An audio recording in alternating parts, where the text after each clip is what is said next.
Hi, future professors. I welcome you all in my institute, English Cosmos, though it is written Cosmos English in my logo. Today I am present with a very fantastic lecture for the coming professors. That is from unit number 8 and 9. You can see here 5 books in literary criticism. So slide after slide, I'll be talking about the most important books which you should prepare for your exam. Look at the first book, Jacques Derrida's of Grammatology. Dear friends, it was translated from French into English by Gayatri Chakravarti Spivak. You can see it here in the on the front page of that book I have brought for you. What is important for this as per the question of examination is concerned, question of net is concerned, that of Grammatology is written by Jacques Derrida and translated by Gayatri Chakravarti Spivak. That is the first question you can prepare.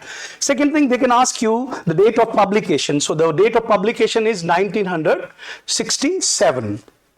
And why this book is important? Why they ask you questions? First of all, the most important, the phenomena of deconstruction and all the major terms which we study today and we see there in the exam, they have originated or they originated from this book.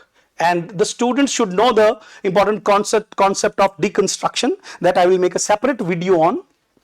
That what is deconstruction in English literary criticism, or say in continental literary criticism also, where the writers started dismantling the structures in the language.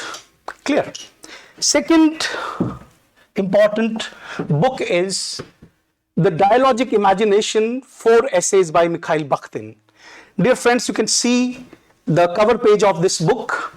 It was published and in 1941, and there are 4 particular essays which they ask us in most of the common exams, whether it is a CUET exam or say it is a NET exam or it is a GATE exam.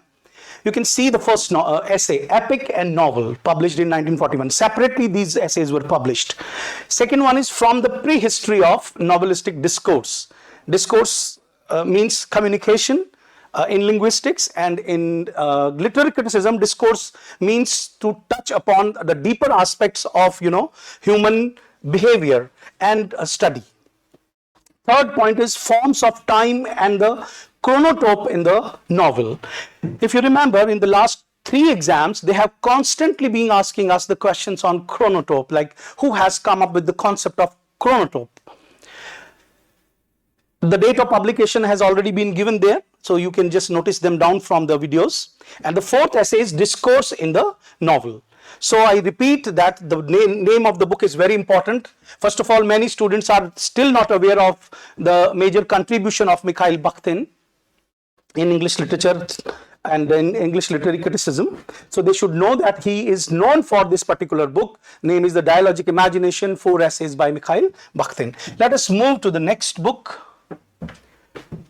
The Mirror and the Lamp, Romantic Theory and the Critical Tradition. The subtitle was already asked in the exam. Look at the cover page. The Mirror and the Lamp is a very famous title written by M.H. Abrams, Mayor H. Abrams. All the lovers of literature, they all know that M.H. Abrams is our favorite writer because we have the glossary of literary criticism or glossary of literary terms, in every household of English literature student. What he talks about in this book, first of all, this book gives 4 critical orientations. Dear friends, this is something very, very important. He talks about 4 orientations by which literary works are examined. The mimetic word was given by Aristotle, everybody should know. Copying things, in art, which sees artworks as imitating the word and human life. This was the first critical essay or say orientation. The second one is pragmatic. So first of all, for your better understanding and for your mnemonic purpose, for your memory, let me talk about that. The first one is the mimetic. The second one is pragmatic, the third one is the expressive, and the 4th one is the objective. You should remember that he has talked about 4 particular orientations. Clear?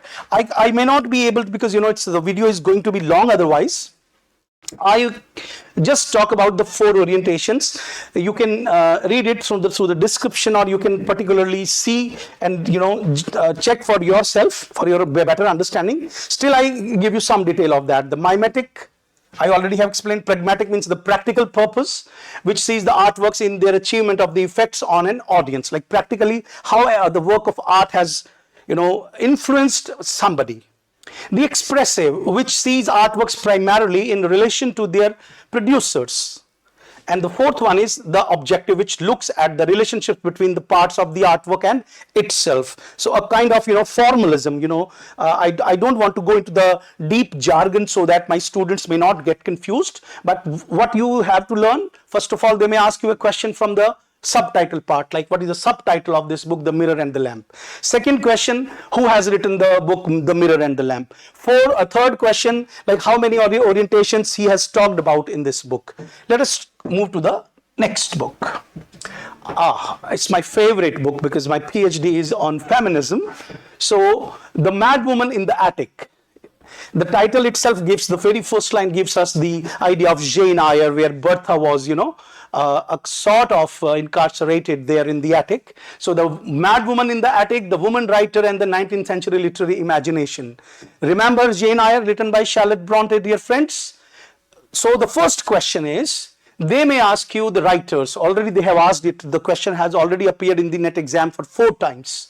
Sandra Gilbert and Susan Gubar. When I speak, you can remember the term, the name. Published in 1979. Title comes from Charlotte Bronte's novel Jane Eyre, in which Rochester's wife, Nee Bertha Mason. Nee we mostly use for particularly a woman. Her surname is mentioned before marriage. Okay, so she is Rochester's wife. But before her wife, she was Bertha Mason, is kept secretly locked in an attic. Attic means somewhere, above the staircase, a very small kind of room is there, apartment by her husband.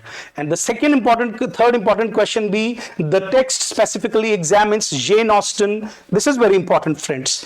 Jane Austen, Mary Shelley, Charlotte Bronte, Emily Bronte, George Eliot of Middlemarch, everybody knows about it. She has a constant presence. All these writers have a constant presence in NET exam. Elizabeth Barrett Browning, the beloved wife of our Browning, Robert Browning. Christina Rossetti, the pre-Raphaelite poetess. And Emily Dickinson, the American matriarch of poetry. Who can forget her? Okay, so again I repeat that what kind of questions they might ask you. They might ask you, what is the name of the writer who has written this book, Mad Woman in the Attic? Second, on which the title is based. Third, how many writers have been considered, how their imagination, how the way they have represented women in their novel have been questioned and re-questioned from feminist point of view. Now let's move to the next book, friends. This is the last book in today's session. It's my favorite again. You would say like, all the books are my favorite because I have qualified NET for many times. So I keep reading. This was in our university somewhere, it was, I attended a seminar on this particular essay also. Playing in the Dark.